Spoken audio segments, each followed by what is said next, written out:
Welcome back to Semi Homemade. I'm Sandra Lee and I've got a great gingerbread cookie recipe for you. In fact, today is all about a winter snowy wonderland.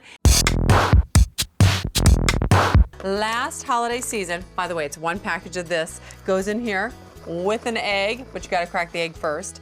Last holiday season, I couldn't find the boxed gingerbread cake mix, which is normally how I make my cookies. I just embellished that. None of the stores had it.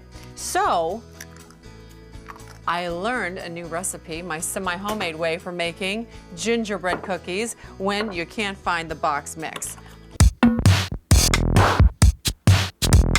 This is really strong, so a half a teaspoon is all you need.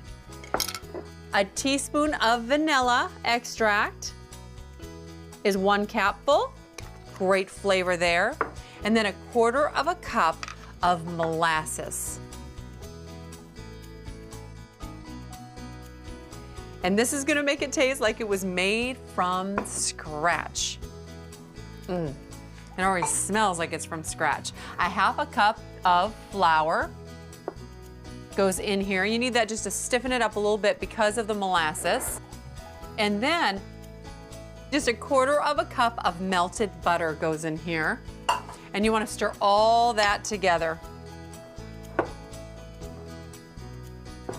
Get a nice solid wooden spoon because this is a very thick dough and you're gonna need to work with it a little bit. But these cookies taste amazing and you get to take all the credit.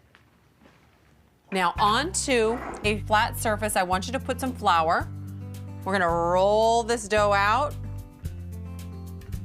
Grab your dough and work it a little bit. Now, these are very rustic looking cookies.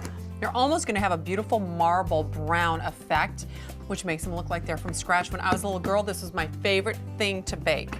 This and my grandma's cakes. You want this just 1/4 of an inch flat, so work with it a little bit. Fantastic.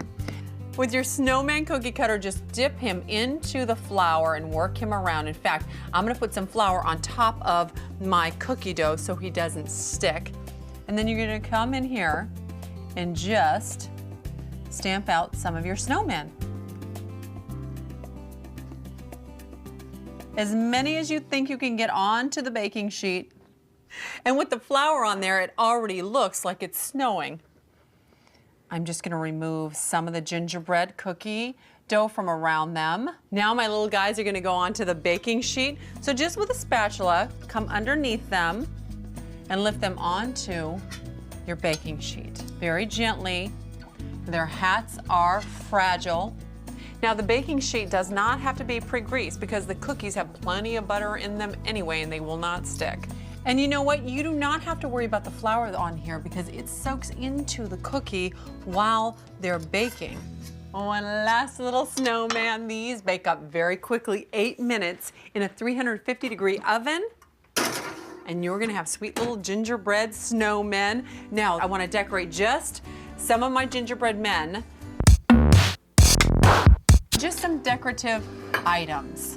First, I want to pipe a border around my cookie with some thick blue royal icing. Then fill in the center to the border with some thin white royal icing. To thin it out, by the way, just add a bit more liquid than the box mix calls for. And then top it all off with some dark blue sprinkles. Now, look at how cute these are. I just did that with white royal icing and some blue and a toothpick, but isn't that pretty, that feathered look? And then this one is just a border, very simple, but certainly finishes off my little gingerbread cottage perfectly.